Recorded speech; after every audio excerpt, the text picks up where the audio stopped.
Hi friend, আমি বিনা পানি লাইফস্টাইলে প্রত্যেকে স্বাগত। ছেলে শ্বশুর বাড়ি আসি, ছেলে প্রেম করে বিয়ে করেছিল, বাড়ির সবাই এসেছে, আমি আসিনি। অতএব আমি প্রথম থেকে আমি বিরোধী পক্ষ ছিলাম যে অনুষ্ঠান করে বিয়ে হবে, কদিন পর হবে, এত তাড়াতাড়ি করিস না। কিন্তু আমাদের ছেলের তো খুব পছন্দ, ও আগেই বিয়ে করবে। মানে আমরা ভেবেছিলাম এই বুড়ো বয়সে একটু নাচা গানা সাজা কোজা একটু করবো, আনন্দ, এটাই অবজেকশন ছিল, আর কিছু নয়। ছেলে করে ফেলেছে, ঠিক আছে, সব ঠিক আছে। তো আমি বললাম যে প্রথম থেকে ওকে না বলেছি, বৌমা তো যাচ্ছে, খুবই ভালো, আমার বরের খুব পছন্দ হয়েছে বৌমাকে। তো আমি বললাম আমি একদিন বলি যে আমি যাব। তো এসেছি, পরপর তো আমি ভিডিওগুলো ছেড়েছি, দেখেছেন, মিষ্টি অনেক কিছু। এবার দেখুন, জামাই ষষ্ঠী হয় না, এবার এরা শাশুড়ি ষষ্ঠী করছে।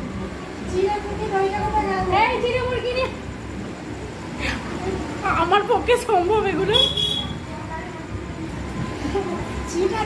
আমরা দু যায় হচ্ছে বলে আসিনি, না বলেই এসেছি, শুধু বলেছে যে সোনামা একটু যাবে। এই যে কি করি এইগুলো, আমাদের সঙ্গে যারা এলো না তারা খুব মিস করলো, আমরা কাউকে বলিনি, লুকিয়ে এসেছি। একবারে দেশের দেশি খেজুর, দেখুন দেশি খেজুর। তোমাদের কাঁঠাল গাছ আছে নাকি গো?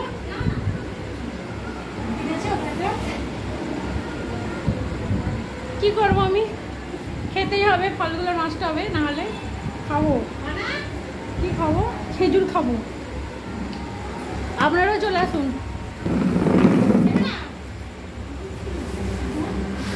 সত্যি অবজেকশন করছিলাম, করিস না বিয়ে, করিস না বিয়ে, দেখুন আমি খাচ্ছি। প্রথম থেকে খাওয়া শুরু আমিই করেছি। আমার মুখটা কি রইল না, খাও না। ও অনেক কিছু খায়নি, ওর কালকে বার আছে, তো আজকে নিরামিষ, কালকে নিরামিষ, ও সোমবার করে, ও খাক।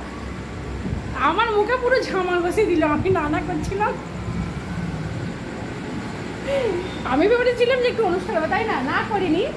আমি প্রথম থেকে বলেছিলাম, কিন্তু আমি বলেছিলাম একটু। আসার সঙ্গে সঙ্গে আমাদের ছেলে বলছে আমাকে নিয়ে চলো এখান থেকে, এত খাবার দিচ্ছে, খাবারের ওপর খাবার দিচ্ছে, আর খেতে পাচ্ছি না। তো এখন দেখতে পাচ্ছি সত্যিই বলেছে রকি যে আমাকে নিয়ে চলো তোমরা। ঠিক আছে, আমাদের খাওয়া চলছে, খেয়ে নিই, খুবই ভালো লাগছে।